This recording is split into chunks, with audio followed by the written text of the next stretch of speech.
Watch me make 3 rookie errors when building this 72nd scale AIRFIX Me410 in the hope that you can learn from my mistakes. Plus, I'm also going to be giving you a chance to win the kit for yourself, so stay tuned. It always amazes me how modelling in a different genre can expose what you don't know, or at least what you're out of practice with. It's not like I haven't built aircraft before, it just doesn't happen that often, so it can be easy to forget those tricks and hacks that become second nature when focusing on one style of build. So what better way to introduce a set of wings to the workbench hobbies community than with this iconic Me410. So let's get started. AIRFIX is one of those polarizing brands that some love and some hate, but there's no questioning their style and delivery. I've had limited experiences with AIRFIX, however, the times I've had have mostly been positive. I do have a couple of upgrade sets to enhance this model, and I'll highlight those as I move through the process. Like with most aircraft models, construction begins with the cockpit. I'm planning on upgrading the instruments with a Quinta 3D printed set, although it isn't specifically designed for this release. The moulded detail is removed with the edge of a blade in preparation for those upgrades.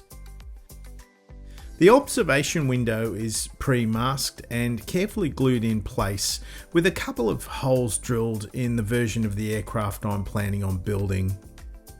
Nothing lifts a cockpit like a 3D or resin aftermarket seat, so the set I have been given from SBS model is removed from its supports and is glued in place with a touch of super glue. Super glue is the most effective way to secure these resin parts to the styrene because modelling cement just will not work. Once in place, the framework around the assembly can be added and I can move onto the gunner's seat as well as the various controls and switch boxes on the inside faces of the cockpit. Dark grey was chosen for the cockpit colour. I'd seen variation in these cockpits, so I chose to chase the colour that Quinta set had been printed in. The seat assemblies as well as the inside walls were painted and left to dry. I could then paint the details around these parts with a mix of acrylic paints and a fine brush. Vallejo khaki for the seats and black grey for the 20mm gun barrels set those foundations, and the light sand colour was used for the harnesses. These Quinta 3D sets are really quite amazing and can have a big impact on the look of your model. Some people think that these sets are cheating, but I've never really understood that view. But what do you guys think? Are these 3D decals cheating? Or are they just fast becoming a must-have for your aircraft builds? I'd love to hear your thoughts down below. This set is actually designed for the fine molds kit, so I was hoping that they'd fit. The decals are released from the backing sheet by sitting them in water to release. You do, however, have to use a glue to hold them in place. A small smear of super glue does the trick for me. They were unfortunately slightly large in places, but given I'm working in 72nd scale, they will all but be impossible to see once that canopy is closed. So a small amount of trimming should make it difficult to detect that there is an issue at all. To create some tonal variation over the grey, a thinned mix of sky grey was applied in the centres of the shapes and the panels. Because this is 72nd scale, I'm looking to expand that tonal range over these parts in the hope that it might help them show through once that canopy is closed. The parts were looking good, but I can push the boundaries even further by first applying a light dry brush technique to catch the edges of the parts and lift the details up. And that's then followed by an enamel wash using a colour called Black Night. The enamel wash is thinned using a white spirit or a mineral spirit if you like, and that should flow around the shapes and the details. This will again expand the depth in those details and help exaggerate the shadows. The same technique is used with a brown wash over the khaki colours in the seats. It's inevitable that the wash will require some tidying up, and the easiest way to do that is with a makeup sponge. This will work for a few hours after the paint has dried, but if it's any longer than that, you'll need to reactivate that enamel with a brush or a Q-tip moistened with a white spirit and remove it or modify it. The masks can then be removed and the gun barrels polished with a gunmetal pigment powder, and the assembly was complete. Moving to the wings, and a couple of holes are drilled using my micro twist drill set. I do get a lot of people asking me about these twist drills, and this set came from Hobbyist Haven. I've arranged a 10% discount for viewers of this channel. All you have to do is use the code WBench10 if you'd like to get a set for yourself. I've left a link in the notes down below. You have to choose the wheels up or wheels down configuration midway through this build. There's no pilot figure with the kit, so the wheels down option seemed to be the only option for me. The Narcelles are pre-assembled, as was the assembly for the 50mm cannon. I drilled the barrel out with that micro drill again, but it's worth noting that that cavity is only quite small compared to the thickness of the barrel. The radiators and the canopy are the next parts to be pre-assembled. The canopy comes in 3 pieces and needs to be glued together. Maybe there is a reason it had to be made this way, but from a modeller's point of view, it's not great. Modelling cement can taint clear parts, so great care must be taken at this point. I've ordered some non-fog superglue for the later steps, but I ran the gauntlet at this stage and used the modelling cement. I suspect this assembly will catch a few people out. To celebrate this video, I'm going to give you guys a chance to win this kit for yourself. Just make sure you've liked the video and that you are subscribed. And in the comments below, I just need you to include the term AIRFIX memory. So tell me about your favorite AIRFIX memory. If you don't have an AIRFIX memory, that's okay. Just make sure it's got the term AIRFIX memory down there and I'll know that you are entering the draw. I'll draw this kit at the end of September, so good luck and thanks for helping me grow this channel. The cockpit assembly from before could now be sandwiched between the 2 halves of the fuselage, remembering to include the swivel peg for those rear-facing machine guns. The fit was surprisingly tight and required some force. The radio operator's seat is glued in place and the top surfaces of the wings would follow. It's suggested in the instructions that the tops of the wings should go on after the fuselage. However, I found that awkward and chose to do it the way I'm showing you on the screen. It's also worth noting I'd pre-painted the internal details in an SMS colour RLM02. Gluing painted parts together can be problematic, so it's always best to remove the paint from the contact points prior to attempting to try and glue them. With the wings together, the fuselage could then be sat in place. It was then a matter of scraping away some of the styrene goo that had oozed out of the joints and then carefully sanding the seams in order to hide them. This was an initial round of sanding and more would follow soon. The leading edge slats and stabilisers are glued in place and the shape of the plane is really starting to take form. The engine nacelles I'd pre-assembled could be attached and glued in place, as well as the radiators and the bow gun. SBS Models 3D printed exhausts had a nice level of refinement and were removed from the supports and glued in place.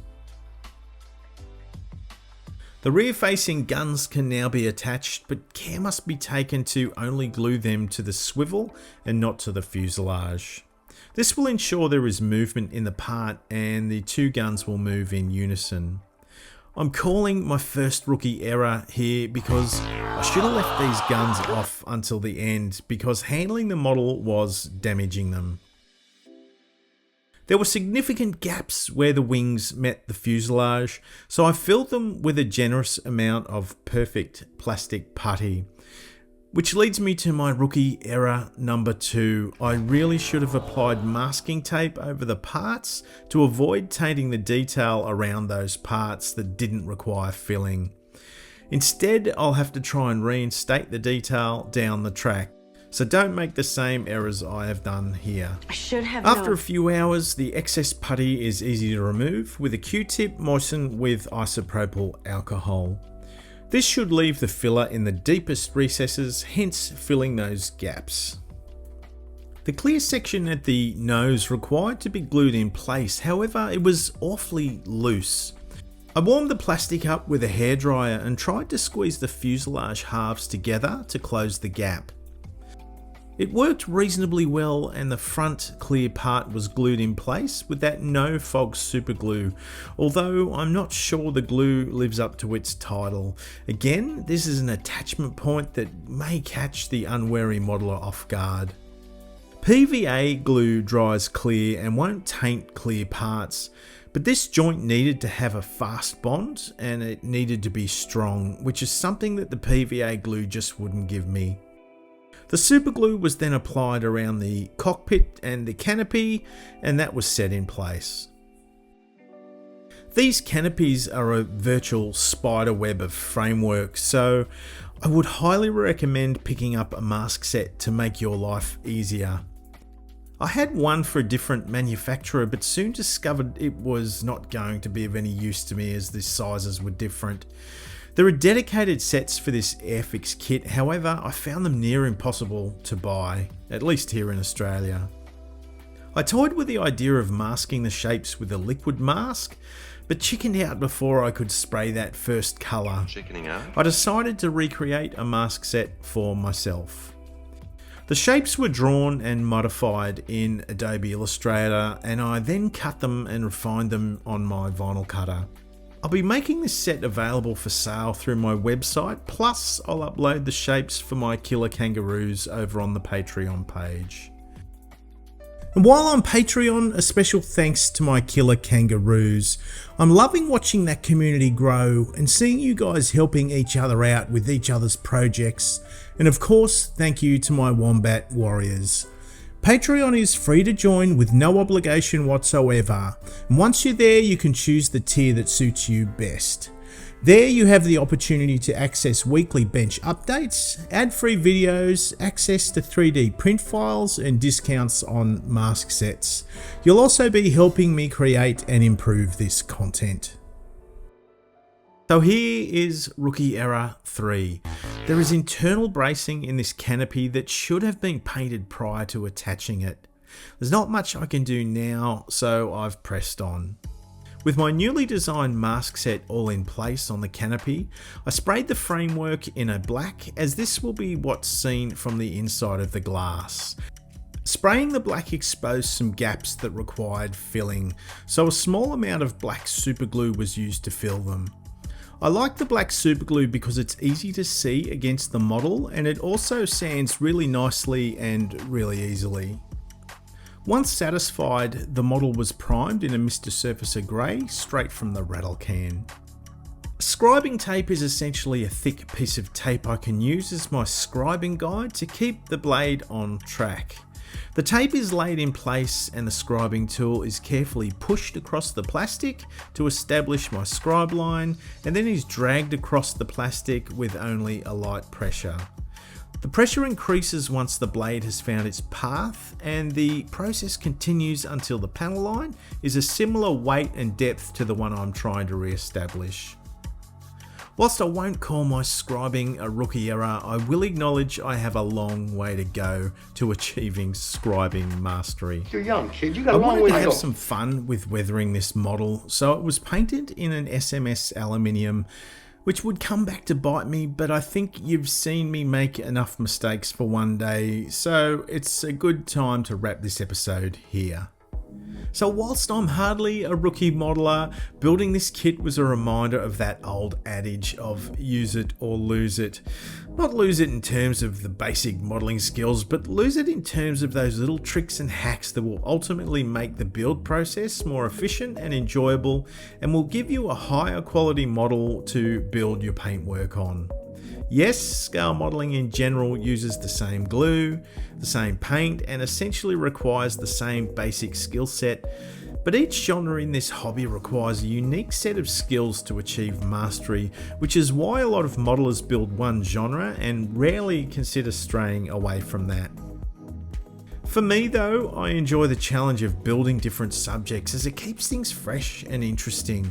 Approaching aircraft with that armour modeller's mindset can be challenging because the traditional aircraft fraternity could be regarded as quite conservative, but that is one of the challenges I enjoy. Trying to incorporate predominantly armour-based weathering techniques on my aircraft while keeping things in the realm of possibility and plausibility.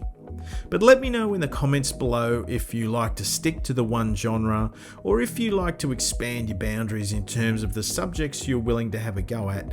I'd love to hear your thoughts.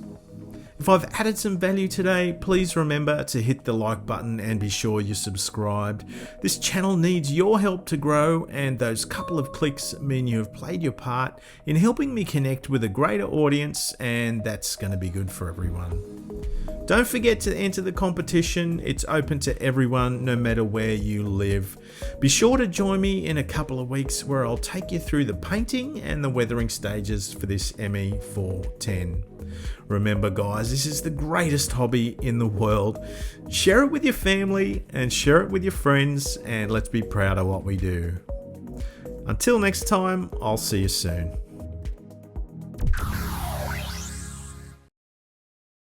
No planes! Never planes!